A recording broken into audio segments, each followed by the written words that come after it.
বাসা আমি আজম, আপনি ছিলেন প্রফেসর নিজাম, আমার বড় বিয়ে আমার বোনের জামাই।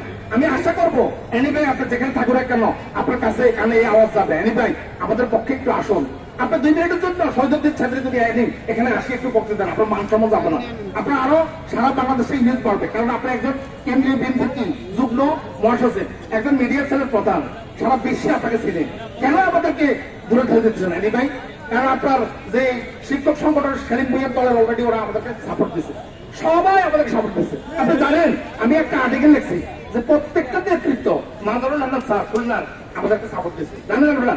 হ্যাঁ, আমি লিখছি, স্যারকে বলছি স্যার আমি লিখি বজরনগর স্যার বিটিএ, আমি প্রায় কথা বলি একটা স্যার আপনাদের এই সংগঠন করি না কেন, কিন্তু আমরা একত্রিত হবে, আমাদের দাবি কি হবে না, আদা হবে না। বিটিএর এই কেন্দ্রীয় নেতৃত্ব কিন্তু আমাদের দেখেন অনেকেই বিটিএ আছে, কিন্তু এখানে প্রকাশ করে না নাকি? এখানে এনটিএসসি আছে, আসেনি বলেন? এনটিএসসি এখানে বিটিএফ আছে, আসেনি বলেন? এখানে আরো আছে গিয়ে আরো বিভিন্ন রকম সংগঠন, বাংলাদেশ সমর্থ শিক্ষক সমাজের একজন আছে আমাদের কেন্দ্রীয় নেতা, আমাদের কাজ করবো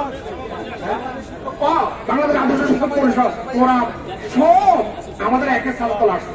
এখন আমাদের উচিত হবে প্লিজ আমাদের উচিত হবে আমরা সবাই একের ছাতার তলে আসা, নাকি ভাই?